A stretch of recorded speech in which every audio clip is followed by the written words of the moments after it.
Hi செல்ல குட்டீஸ், எல்லாம் எப்படி இருக்கீங்க?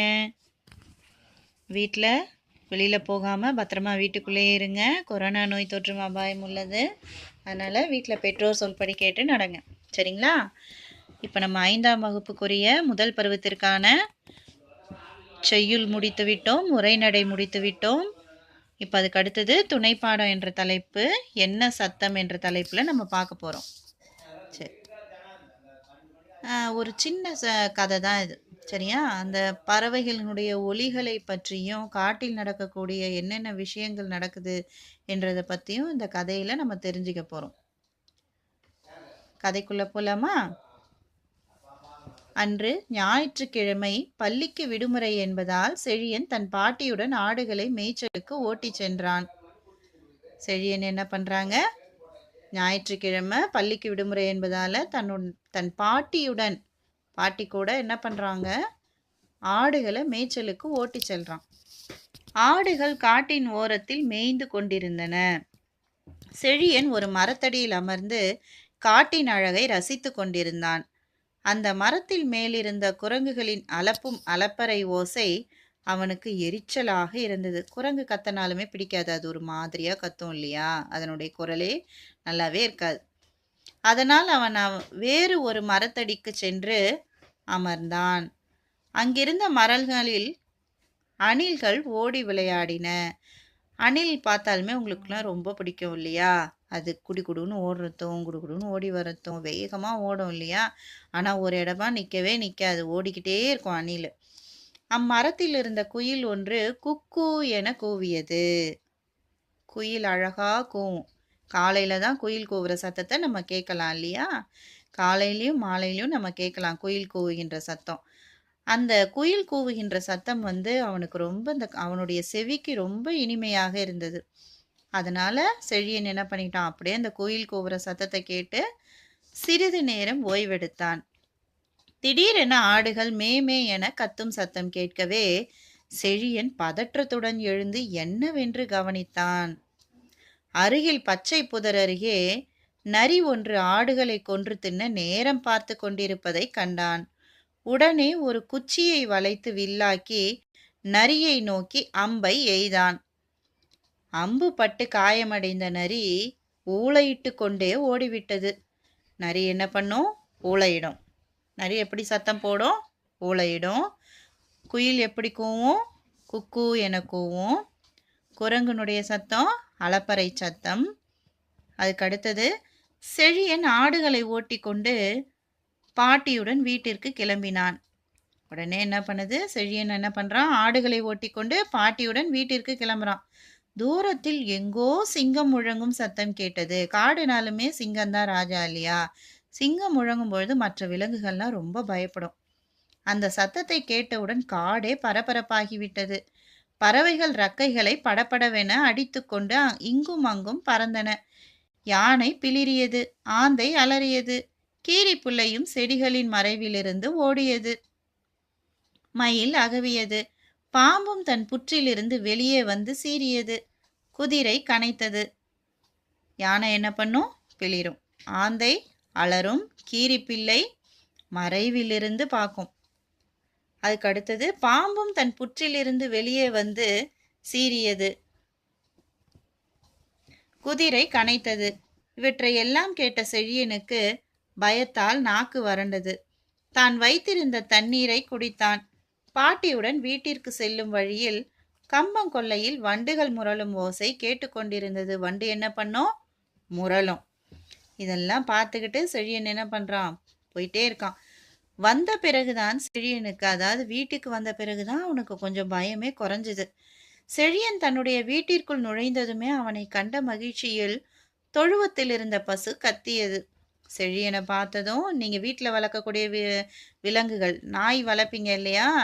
அப்போ நீங்கள் பள்ளி முடிந்து வீட்டுக்கு போகும்பொழுது உங்கள் மேலே என்ன பண்ணோம்? அது தன்னுடைய வாளை ஆட்டி கொண்டு குழைத்து கொண்டே நம்ம பின்னாடியே வரும் இல்லையா? அதே போல தான் செழியன் என்ன பண்ணுறாங்க? வீட்டுக்கு போகும்பொழுது அந்த தொழுவத்தில் இருந்த பசு என்ன பண்ணோம்? அவனை பார்த்ததுமே கத்துது. செழியன் ஆடுகளை ஆட்டுப்பட்டியில் விட்டு தன் அம்மாவிடம் சென்றான். ஆடு மேய்ச்சிட்டு போனாங்க இல்லையா? அந்த ஆடெல்லாம் கொண்டு போய் எங்கே கட்டுவாங்க? ஆட்டுப்பட்டியில். காட்டில் தான் கண்ட நரியையும் பற்றியும் யானை இவற்றின் சத்தத்தை பற்றியும் மிகுந்த பரபரப்போடு கூறினான். உடனே நம்ம அம்மா பள்ளி முடிந்து வீட்டுக்கு வந்ததுமே அம்மா கிட்ட நம்ம என்ன சொல்லுவோம்? என்னென்ன நடந்ததோ அதெல்லாம் சொல்லுவோம் இல்லையா? அதே போல தான் காட்டுல நடக்கக்கூடிய விஷயங்கள செழியன் என்ன பண்றாங்க? தன்னுடைய தாய் இடத்துல அம்மா கிட்ட எல்லா விஷயத்தையும் சொல்றாங்க. அம்மா செழியனின் துணிவை பாராட்டினார். வாழை தோட்டத்தில் இருந்த தண்ணீர் தொட்டியில் செழியன் குளித்துவிட்டு வந்தான். அம்மா கொடுத்த முறுக்கை தின்றான். அப்போது தங்கை பூவிழி பால் பருகி கொண்டிருந்தாள். முறுக்கை என்ன பண்ணுவாங்க? தின்னுவாங்க இல்லையா? தங்கை பூவிழி பால் பருகி கொண்டிருந்தாள். பாலை நம்ம என்ன சொல்றோம்? குடிச்சிட்டுன்னு சொல்லுவோம். ஆனா பால் குடித்துன்னு சொல்வது மரபே இல்லை. பால் என்ன பண்ணணும்? பருகணும். தண்ணீர் தான் குடிப்பாங்க. சிறிது நேரத்திற்கு பிறகு செழியனையும் பூவிழியையும் பாட்டியையும் சாப்பிட வாருங்கள் என்று அம்மா அழைத்தார். அம்மாவின் குரலை கேட்டதும் இருவரும் சென்று கொடுத்த உணவை உண்டனர். பின்னர் தூங்க போகும் முன் பாட்டி கதை கூறினார். இருவரும் கதையை ஆர்வமாக கேட்டு கொண்டிருந்தனர். எலியும் எலி குஞ்சும் கீச் கீச் என்று சத்தமிட்டன. எலியின் இந்த சத்தம் பாட்டியின் கதைக்கு பின்னணி சேர்ப்பது போல் இருந்தது. நாய் குரைக்கும் சத்தத்தை கேட்டு வெளியே வந்து பார்த்தான். கதை கேட்டுக்கிட்டே இருக்கும் பொழுது அவங்க பாட்டி கிட்ட நாய் குலைக்கிற சத்தம் கேட்டுக்கிட்டே இருக்கு. நிறைய பேர் என்ன சொல்வீங்க? நாய் குலைக்கும் சொல்வீங்க. நல்லா கவனிங்க. நாய் குரைக்கும். வெளியே வந்து பார்த்தான். அங்கே பூனை ஒன்று சீறுவதைக் கண்டு நாய் குரைத்த காரணம் அறிந்தான். இரண்டையும் அருகில் இருந்த தென்னந்தோப்பின் பக்கம் விரட்டிவிட்டு வீட்டிற்கு வந்து படுத்துக்கொண்டான். பாட்டியும் தங்கையும் முன்பே தூங்கிவிட்டனர். கொய்யா தோப்பில் இருந்த மரத்தின் மேல் இருந்து கொக்கரக்கோ கொக்கரக்கோ என சேவல் ஒன்று கூவும் ஓசையை கேட்டு கண் விழித்தான். அதாவது விடியற் பொழுது வந்துருச்சு இல்லையா? காக்கா என காகமும் தன் பங்குக்கு கரைந்தது. செழியன் உற்சாகமாக துள்ளி எழுந்து அன்றைய நாளின் கடமைகளை மகிழ்ச்சியாக செய்ய ஆரம்பித்தான். தன் அனுபவங்களை தன் நண்பர்களோடு பகிரப்போகும் ஆவலுடன் பள்ளிக்கு கிளம்பி சென்றான். பறவைகள், விலங்குகள் முதலான உயிரினங்களின் ஒலிகளையும் ஒலிப்பு முறைகளையும் இவ்வாறு கூற வேண்டுமென நம் முன்னோர் கூறிய மரபினை தொன்று தொட்டு பின்பற்றி வருகிறோம். அப்ப இந்த கதையில நம்ம என்ன செய்யறோம்? நம்ம முன்னோர்கள் கூறிய அந்த மரபினுடைய ஒலிகளை இந்த பாடத்துல நம்ம கத்துக்கிட்டோம் இல்லையா? சரி, இப்ப நம்ம அதுக்கு அடுத்தது இதுல உள்ள கொடுக்கப்பட்டுள்ள வீட்டு பாடங்களை என்ன பண்ணணும்? நீங்க மறக்காம செய்து அதை படித்து விட்டு எழுதி பார்க்கணும். சரிங்களா?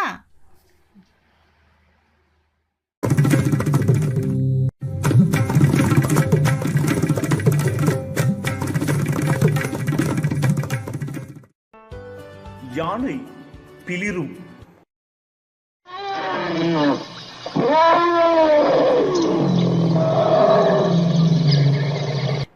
நாய் குரைக்கும். பூனை கத்தும்.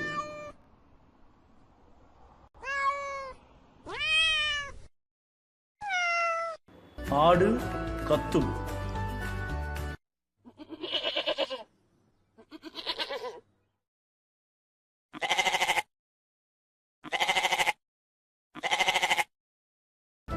வண்டுகள் முரளும்.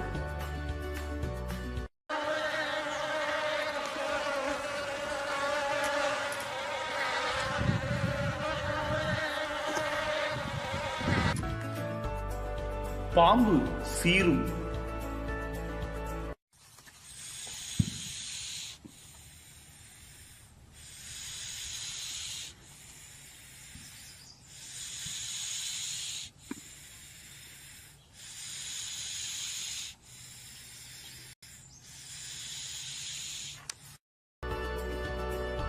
சிங்கம் முழங்கும்.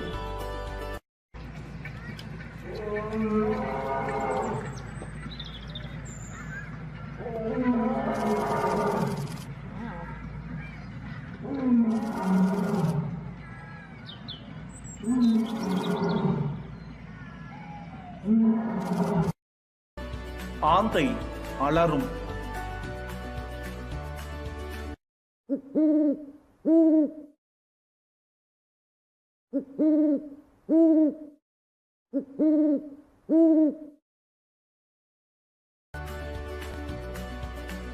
குரங்கு அளப்பும்.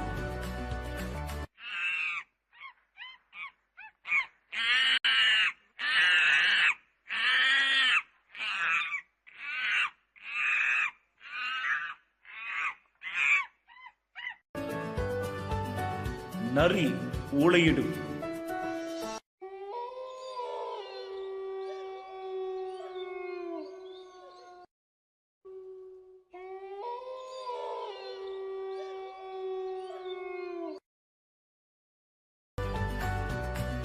தவளை கத்தும்.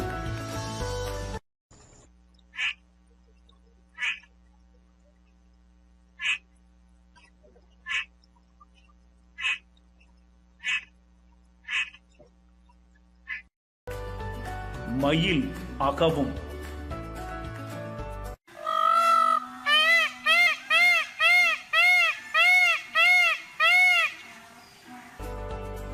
குதிரை கனைக்கும்.